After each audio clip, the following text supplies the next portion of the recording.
Good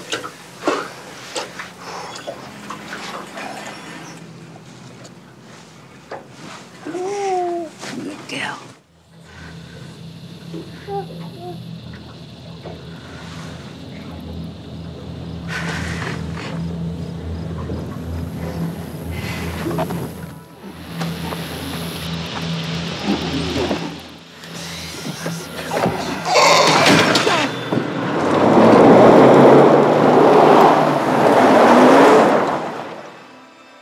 Hey guys, what's happening? Niyat here with Film Comics Explained, and today we'll be taking a look at the Fracking Virus featured in Yolanda Ramke's fantastic 2017 post-apocalyptic thriller, Cargo, starring Susie Porter, Simone Landers, and Martin Freeman, who finds himself on yet another unexpected journey. First of all, I'm fighting off a cold at the moment and must apologise for sounding a little bit like death, but I wanted to get through this video so y'all had something to watch over the weekend, so here we are. With that being said, based on the celebrated 2013 short film of the same name, written by, directed, and starring the talented Ramke herself, the film picks up sometime after an apocalyptic outbreak has taken over the major cities of Australia, and presumably the rest of the world. Though the picture features zombies, Cargo is actually a heartbreaking story about the extent a mother and father, Kay and Andy, would go to protect their child in an unforgiving environment where danger lurked on every corner. While they'd managed to avoid trouble by travelling away from the cities on a houseboat, their dwindling supplies forced the couple to take certain risks to ensure the safety of their daughter Rose, like the entering of a damaged sailboat to find food, which leads to both of them getting infected. This inevitably puts Andy on the path of finding someone to take care of Rose before he transforms into the very thing he's been trying to protect his daughter from. While there is no explanation given as to how patient Zero had initially contracted the infection, we discover that the Fracking Virus had essentially taken over the major cities by causing the infected to attack healthy people through bites and scratches that made them go through 4 stages before transforming into zombie-like beings that craved human flesh. Some of you may have already been able to surmise what the origins of the virus was from the title of this video and the name I've given the pathogen, but we'll get into that later in this video.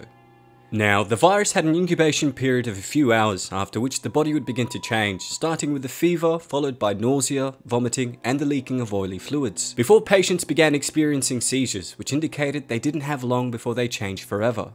There is actually no pathogen that we've seen as of yet in the real world that has the same kind of incubation period as the Fracking Virus. To put this into perspective, viruses like the mumps and rubella have incubation periods of weeks, while the common cold and influenza have incubations of a few days. And this explains how the Fracking Virus was able to incapacitate and take over the world so quickly.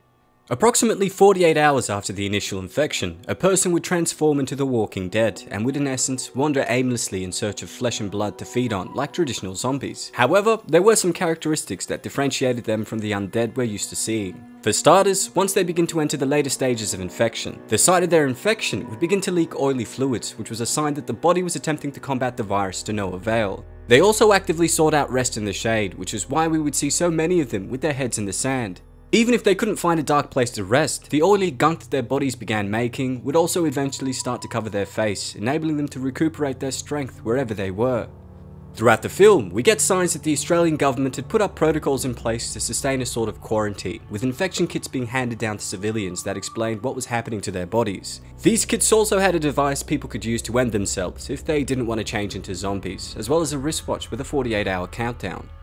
Though there is no clear explanation given as to how humans first came into contact with the virus, we do get several clues scattered throughout the film as to the potential cause for the outbreak being the aggressive fracking techniques used to extract oil and gas from the earth, whereby liquid would be injected into subterranean rocks at high pressures, which opened up existing fissures. This practice has been banned in numerous countries like New Zealand, Germany, and France due to the risk posed of contamination of water supplies and aquifers. And though some states in Australia have banned this controversial mining method, other states still allow this, much to the frustration of environmental groups, which is a recurring theme seen throughout Cargo.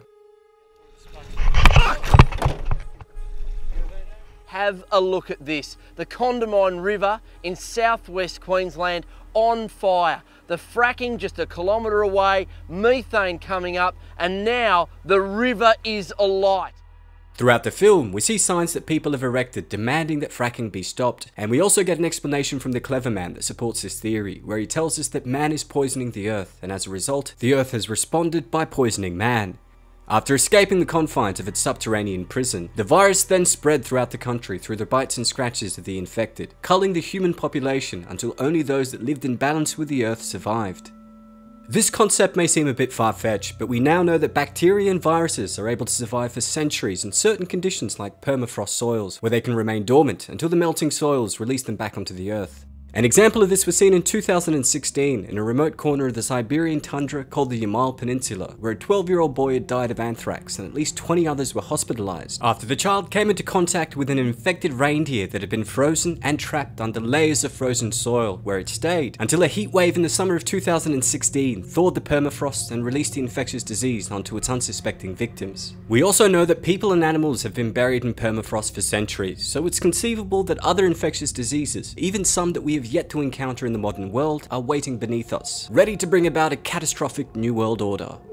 Now, by the end of the film, Andy understood that his daughter would only be safe in the hands of Indigenous Australians that had lived for thousands of years in a harmonious balance with the land, and the father befriends a young girl named Thumi who guides him along the way and ultimately takes responsibility for Rose after his transformation by integrating the infant into a loving family that lived in the old ways. Part drama and part zombie thriller, Cargo is a unique and heartwarming adventure that explores our collective relationship with the Earth and the dangers of human greed that could come back to bite us in the ass down the track. They're poisoning this land, you know? This country changing. Sick. We all get sick. You get sick too. Well, that's all for today, folks. Big thanks to all of you guys who requested we explore the Fracking Virus as featured in Cargo. Don't forget to hit subscribe and click the notification icon to stay up to date on all my content, and if there's anything else you'd like to request, please don't hesitate to ask. As always, it's been a pleasure. Niyat here with Film Comics Explained. Thanks for stopping by.